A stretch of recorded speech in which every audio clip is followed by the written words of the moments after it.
I've waited over a month for this package here, and I already know it's going to be worth the wait. Yes, this is yet another GCC order. Grandpa Clone Customs has come out with a ton more stuff. In fact, there's actually been 2 releases, and we're going to take a look at everything in here because there are some absolutely fantastic things. But that's enough waffling. Let's open this up and have a look at all the different clone troopers and other things we've got in here. There's not just clones. We've started to buy our first non-clone things from GCC. So yeah, I did the first order around August time. There was a few problems with the shipping from Tyne, but obviously nothing to do with him. There was all the customs and stuff like that. Got shipped back to him, and then I ended up adding another thing to the order and then getting it shipped back to me. And yeah, there's just a ton of things, including my absolute favorite clone trooper in here. So first of all, we have a couple of these 442nd clones. These guys are awesome. Basically 2 12th recolors in a nice, I would say, sand green maybe, or maybe that's olive green. If you haven't seen my other GCC videos, I was trying to collect 2 of every single variant. But yeah, I don't think I'm going to go that crazy with GCC clones, but I think I'm going to go with sort of the ones I really want to buy and stuff like that, because these guys look amazing.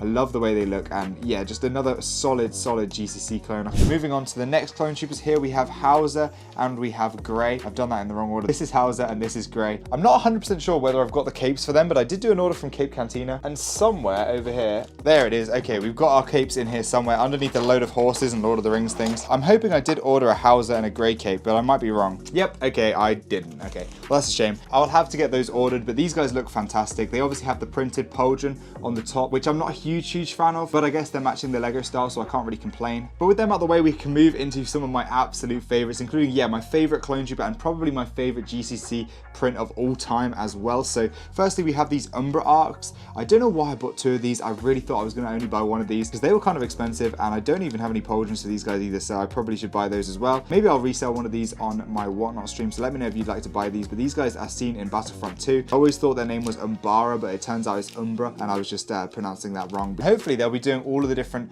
Battlefront 2 ARC troopers in the GCC form, because that would look really good. Next up, we have a couple of things to go with our gunship that we recently got from Lego. Obviously, we have Fox. We saw him in the gunship, but this one is just so much better. I was so disappointed with some of the things in that Fox. I do think the body was the main part that I didn't like, but this one looks really good. It's got obviously the more accurate markings. It comes with a waist cape as well, which looks really good. No printed waist cape on this guy. Towards the end of the video, I'll actually do a quick comparison on this guy to show you the difference between him and the one that we got in the gunship. And then we obviously got these helmets here. These are basically shock trooper replacement helmets. I basically want to get another couple of shock troopers at some point, because these guys don't obviously have the helmet holes at the top, so these will look a lot better than they will from straight out of the gunship. Now into our final 3 minifigures. We have 2 non-clone minifigures and 1 beauty of a clone minifigure. First of all, we have the pregnant Padme minifig. This one is awesome. I always wanted this one back in the day when they first released this one, but now obviously they've re-released it. Dual molded legs, looking really good. Printed arms, really nice print, and she just looks fantastic. I think the face looks a little derpy. The sort of back face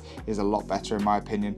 But yeah, let me know what you think of this fig. I think it's based on the Skywalker saga. Now, next up, we're going to go with my favorite clone of all time. If you know me, it's Clone Kix. He's the medic of the 501st, and he looks sensational. I really want to get the full Umbra collection of 501st name clones in the near future, so this guy obviously is going to be a big part of that. He is my favorite. He's got such a cool backstory. If you don't know about Kix's backstory, go back in, watch some YouTube videos on it, because there's so many cool things that he got up to post Clone Wars and stuff like that. So yeah, really cool clone. Just a cool fig in general. Really nice printing. Obviously comes with the arm printing, which looks cool. Unusual for these sort of figs. I may swap those out for just some white or maybe some blue arms. Can't go wrong with the kicks. I think this is like my 5th or 6th kicks that I've had in my collection, so yeah, maybe should start selling the other ones. But finally, we have another one, which is a really nice non-clone minifig, and this is the Sky Guy torso from the Clone Wars, aka Anakin in his Clone Wars armor. Lego never made this. I just can't even pick out a fault with this figure. It's so good. I'm going to go ahead and slap a face on him with the hairpiece. I actually was trying out a few different hairpieces over on my Instagram story. This one I kind of like. I think it matches what we see in Ahsoka. Obviously, we just saw this outfit in Ahsoka, so it's perfect timing. He's got dual molded legs, really nice printed arms. The arm print is amazing. It's like all the way around almost, which looks really nice. And then he's got the dark blue robes with a bit of dark red, and also that awesome Jedi logo on his shoulder there. Let me know what you thought of this full GCC haul right here. If you want to see a full GCC collection at some point, let me know in the comments down below. And I probably do have enough figures to do a little mini overview at some point. But with that being said, let's go and check out the other Fox and see what he's like next to the Lego one. Okay, so here is our Coruscant Guard Gunship. I believe in here we should have our Fox minifig. I don't know why I kept it in here. I usually separate the figs from the actual sets and stuff like that and display them separately, but yeah, for this guy I guess I didn't. But yeah, here's the Lego one, and here is the Grandpa Clone Customs one. Of course we've got a waistcape, but I do need to find a visor for this guy. I believe it works with the CAC visor, but you can already see the comparison with the torsos. This is the accurate GCC version, this is the Lego version. Of course I just think it looks so much better. Obviously we have more white lines on the top of the forehead.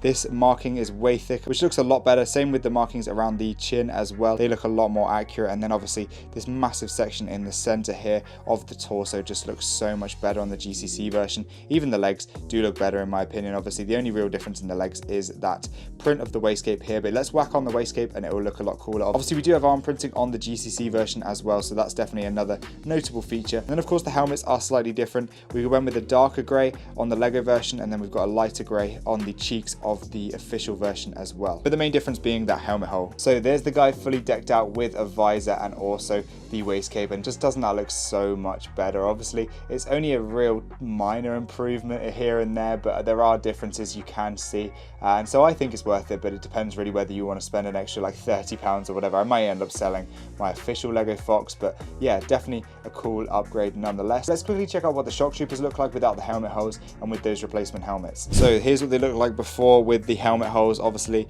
not the most good looking figure in the world, and here is the other replacement helmet. So you can see they're overall pretty similar apart from that main fin detail. This one's a bit thicker, that one's a bit thinner. Other than that, everything's pretty similar. And here's a good look at each fig side by side. I love the way the one without the helmet holes look.